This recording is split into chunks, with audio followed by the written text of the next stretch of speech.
तो सीएम पुष्कर धामी का मुंबई दौरा, मायावती सरकार के शपथ ग्रहण समारोह में शामिल होंगे। मुंबई के आजाद मैदान में आज शपथ ग्रहण समारोह है। शाम के 5:30 बजे नई सरकार का शपथ ग्रहण होगा, जिसमें सीएम पुष्कर धामी भी मुंबई दौरे पर रहने वाले हैं। मायावती सरकार के शपथ ग्रहण समारोह में शामिल होंगे उत्तराखंड के मुख्यमंत्री पुष्कर सिंह धामी। मुंबई के आजाद मैदान में शपथ ग्रहण समारोह होगा। शाम के 5:30 बजे होने वाले नई सरकार के शपथ ग्रहण समारोह में उत्तराखंड के मुख्यमंत्री पुष्कर सिंह धामी भी पहुंच रहे हैं। तो देखिए, महाराष्ट्र में मायावती की सरकार और मायावती की सरकार का आज एक ये कहिए कि गठन होने जा रहा है, क्योंकि मुख्यमंत्री पद की शपथ लेंगे देवेंद्र फडणवीस और इस कार्यक्रम में सीएम पुष्कर सिंह धामी भी पहुंच रहे हैं। मुंबई दौरा उनका रहेगा। 5:30 बजे शपथ ग्रहण समारोह होगा। शपथ ग्रहण समारोह में शिरकत करेंगे मुख्यमंत्री पुष्कर सिंह धामी। और देखिए, आजाद मैदान में क्योंकि तैयारियां इस वक्त जोरों पर हैं और बीजेपी शासित राज्यों के जो मुख्यमंत्री हैं, खासतौर पर सभी को न्योता दिया गया है और ऐसे में सीएम पुष्कर धामी भी इस दौरान में पहुंच रहे हैं इस शपथ ग्रहण समारोह में। और वहीं उत्तराखंड में देखिए, नगर निकाय चुनाव की तैयारियां तेज हैं। बीजेपी ने चुनाव प्रभारियों की नियुक्ति की है। 11 नगर निगमों में वरिष्ठ नेताओं को जिम्मेदारी दी गई है। देहरादून के चुनाव प्रभारी बनाए गए कुलदीप कुमार, ऋषिकेश की डांसिंग को जिम्मेदारी, हरिद्वार की ज्योति गैरोला को जिम्मेदारी, रुड़की के चुनाव प्रभारी बनाए गए हैं राम मोहन, कोटद्वार राकेश गिरी, श्रीनगर श्रीमेश घड़िया, पिथौरागढ़ गोविंद पिलखवाल, अल्मोड़ा प्रदीप बिष्ट, रुद्रपुर दीपक मेहरा, हल्द्वानी का मनोज पाल को जिम्मा दिया गया है। तो निकाय चुनाव की तैयारी देखिए, इस बात की चर्चा भी जोरों पर हो रही थी कि उत्तराखंड में केदारनाथ में उपचुनाव के बाद में सीधे निकाय चुनाव पर फोकस होगा। तो निकाय चुनाव की तैयारी में इस वक्त बीजेपी जुटी हुई नजर आ रही है। 11 नगर निगमों की अगर बात करते हैं तो उसके लिए तैयारियां भी सुनिश्चित की गई है। देहरादून के चुनाव प्रभारी जो है वो इस वक्त लगातार काम करते हुए नजर आ रहे हैं चुनाव पर। पंचायतों के चुनाव भी होंगे। अब आप जानते हैं कि इनका जब कार्यकाल खत्म हुआ है तो प्रशासकों के को इनकी जिम्मेवारी दी गई है। अब हम वैसे तो मेरा व्यक्तिगत मत तो ये है कि दोनों चुनाव साथ साथ हो जाएं, क्योंकि इससे खर्चा भी बचेगा, समय भी बचेगा। जो हमारी आचार संहिता लगती है उसमें भी विकास कार्यों में भी दिक्कत नहीं आएगी। और साथ में जो कई लोग ऐसा करते हैं कि एक वोट यहाँ भी डालते हैं उधर भी डालते हैं, तो उससे भी कहीं ना कहीं दिक्कत जो हमेशा आती है, उसमें भी एक ठीक एक मैसेज आएगा। भारतीय जनता पार्टी ने आगामी नगर निकाय चुनाव को लेकर के संगठनात्मक स्तर पर सभी तैयारियां पूरी कर ली हैं और प्रदेश के 11 नगर निगम, 45 नगर पालिका और 46 नगर पंचायतों में चुनाव के लिए अपने चुनाव प्रभारियों की घोषणा कर दी है, जिसमें भारतीय जनता पार्टी के वरिष्ठ नेताओं को एक एक नगर निगम, नगर पालिका और नगर पंचायतों को दायित्व दिया गया है, जो वहां पर चुनाव की दृष्टि से बूथ प्रबंधन और चुनाव से संदर्भित कार्यों को देखेंगे। और निश्चित रूप से भारतीय जनता पार्टी इन नगर निकाय चुनाव में वाली है। और हरीश थपलियाल जुड़ गए मेरे साथ, मेरे सहयोगी। हरीश, तैयारियां जोरों पर है निकाय चुनाव को लेकर, जिम्मेदारियां भी तय हो चुकी हैं। जी बिल्कुल, देखिए केदारनाथ उपचुनाव के बाद बीजेपी संगठन उत्तराखंड का सक्रिय है और यही वजह है कि होने वाले नगर निकाय चुनाव की तैयारियां भारतीय जनता पार्टी के जो संगठन है उन्होंने अपनी पूरी कर ली है। और खासतौर पर सबसे महत्वपूर्ण ये हो जाता है कि नगर निकाय चुनाव को लेकर के बीजेपी के जो प्रदेश स्तर के कार्यकर्ता है उनको सभी ये जिम्मेदारी दी गई है, चाहे प्रदेश कार्य समिति के सदस्य हों या फिर प्रदेश प्रवक्ता हो या फिर जिला प्रवक्ता हो। तमाम ऐसे भाजपा कार्यकर्ताओं को जिम्मेदारी दी गई है निकाय चुनाव के लिए।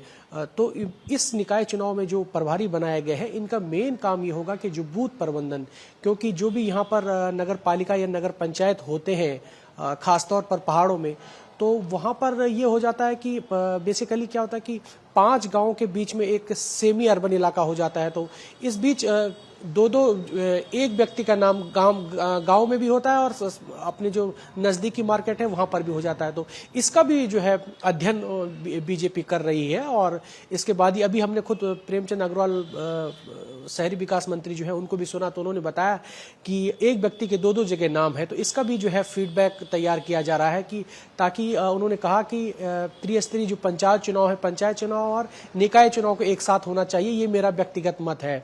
दूसरा, नगर निकाय चुनाव को लेकर के बीजेपी पूरी तरह से गंभीर है और उनका पूरा दावा है कि भारतीय जनता पार्टी आने वाले नगर निकाय चुनाव को कांग्रेस को जो है परास्त करेगी, क्योंकि हम देख रहे हैं कि बीजेपी ऑलरेडी अपनी तैयारी पूरी कर चुकी है, लेकिन कांग्रेस पार्टी जो है कहीं पर भी अभी निकाय चुनाव को लेकर के गंभीर नहीं दिख रही है। जी, कांग्रेस कहीं गंभीर नजर नहीं आ रहा, लेकिन बीजेपी की तैयारियां इस वक्त जोरों पर हैं। अच्छा, स्थिति अभी क्या है, किस तरह की चुनौतियां हैं निकाय चुनाव में बीजेपी के लिए खासतौर पर?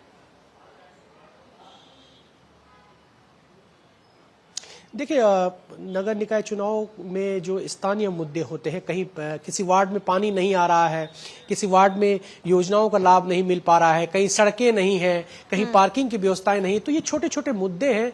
इनको लेकर के जो नगर पालिका में जो उम्मीदवार होते हैं वो उनको लेकर के जाएंगे और यही मुद्दे सबसे ज्यादा हावी रहेंगे। और चाहे वो नगर निगम के मुद्दे हो या फिर नगर पालिका या नगर पंचायत, इन तीनों जो ये निकाय चुनाव में जो उम्मीदवार होंगे ये इन्हीं मुद्दों को लेकर के जाएंगे और ये दावा करेंगे कि हम जो भी यहाँ की छोटी छोटी समस्याएं हैं उन समस्याओं को हम पूरा करेंगे। जी, चलिए, बहुत ही शुक्रिया। अगली खबर के लिए फिर आपके पास वापस लौटेंगे।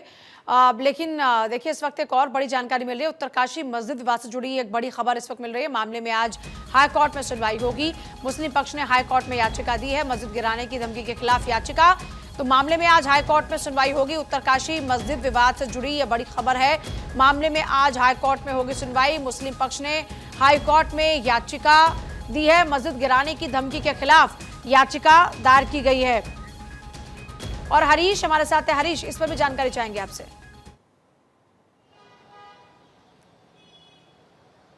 जी, देखिए, सबसे पहले हमें ये समझना होगा ये मामला कोर्ट में कैसे गया और क्यों गया।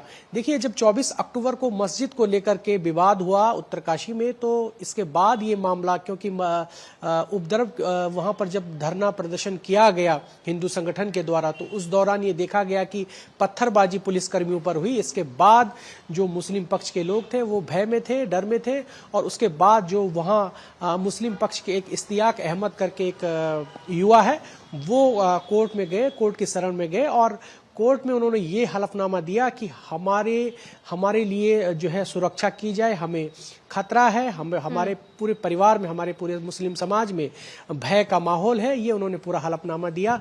दूसरा, मैं ये कहना चाहता हूँ कि जो कोर्ट में मस्जिद जमीन को लेकर के कोई मामला नहीं है, सिर्फ मुस्लिम पक्ष अपनी सुरक्षा को लेकर के हाई कोर्ट में गए हैं कि हमें सुरक्षा दी जाए।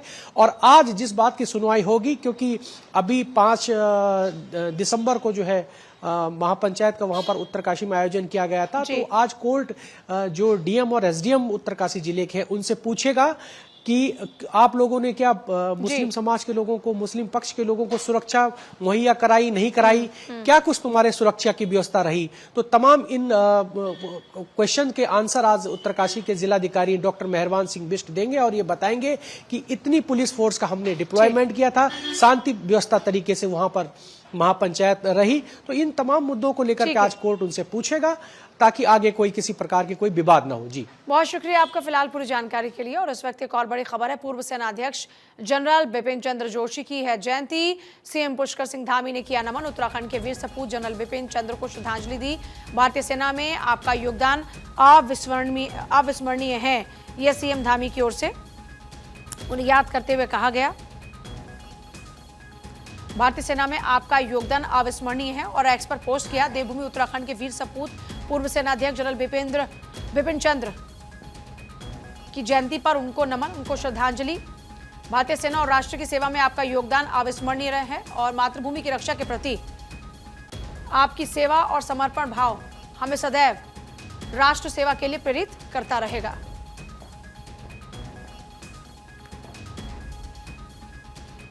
और आगे बढ़ेंगे, चलिए बात करेंगे सीएम पुष्कर सिंह धामी के एक्स पर किए गए पोस्ट की। पिथौरागढ़ के हाट कालिका मंदिर का जो वीडियो है उन्होंने पोस्ट किया है। श्रद्धालुओं की आस्था का केंद्र बन रहा मंदिर। पिथौरागढ़ के हाट कालिका मंदिर का वीडियो पोस्ट किया गया है।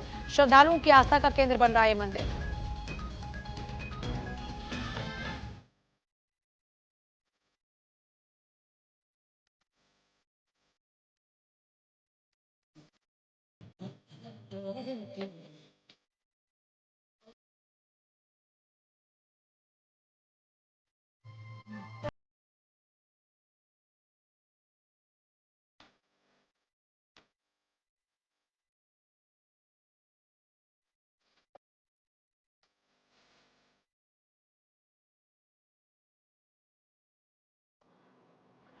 और देखिए, क्योंकि लगातार पुष्कर सिंह धामी इस तरह से जो मंदिर हैं उत्तराखंड के, उनको लगातार आप देखिए नमन भी कर रहे हैं, उनके वीडियोस भी शेयर कर रहे हैं। इसके जरिए लोगों तक इन मंदिरों को पहुंचाया जा रहा है।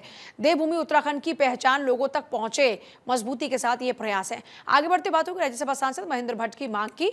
नई रेल लाइन मंजूर करने की मांग। सहारनपुर, विकासनगर, ऋषिकेश तक लिंक हो, देहरादून के चारों ओर रेल लाइन हो। महेंद्र भट्ट ये मांग कर रहे हैं। राज्यसभा सांसद है महेंद्र भट्ट, जो कि मांग कर रहे हैं नई रेल लाइन की, और सहारनपुर, विकासनगर, ऋषिकेश तक लिंक हो, वो मांग कर रहे हैं। देहरादून के चारों ओर रेल लाइन हो, ऐसी वो अपेक्षा कर रहे हैं।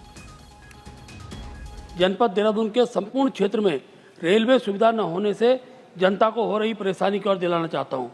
देहरादून जनपद में देहरादून तथा ऋषिकेश में रेलवे स्टेशन है तथा यहाँ से अनेकों रेलगाड़ियों का आना जाना बना रहता है, परंतु देहरादून से ऋषिकेश तथा देहरादून का बड़ा क्षेत्र पछवादून, जिसमें विकासनगर, डाकपत्र आज भी रेल सेवा से वंचित है। अतः महोदय, मैं सरकार से मांग करता हूं कि उत्तर प्रदेश के सहारनपुर से विकासनगर होते हुए देहरादून तथा ऋषिकेश के बीच नई रेल लाइन बिछाई जाए, जिससे देहरादून के संपूर्ण भौगोलिक क्षेत्र को रेल सेवा का लाभ मिल सके। और वहीं देखिए, बद्रीनाथ धाम में कड़ाके की ठंड, -7 डिग्री पहुंच चुका है टेम्परेचर। ऋषि गंगा का पानी जम चुका है। धाम के आसपास के नाले, झरने और जो स्रोत हैं वो भी जम चुके हैं। -7 डिग्री, -7 डिग्री टेम्परेचर।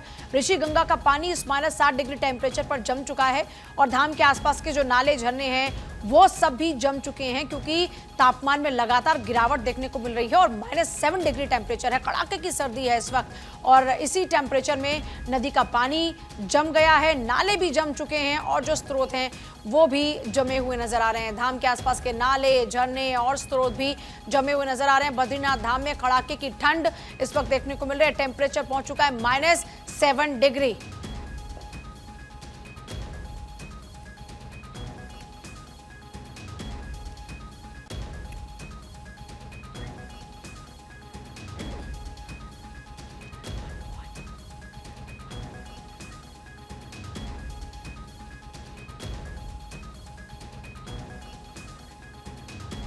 तो देखिए, तस्वीरें आपको दिखाएं, लेकिन उससे पहले बड़ी खबर आपको बताते हैं।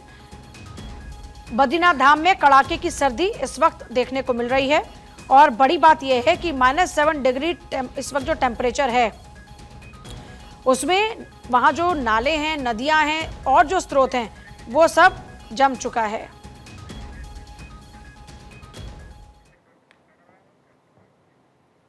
और फिलहाल यहाँ पर रुकेंगे बहुत ही छोटे से ब्रेक के लिए।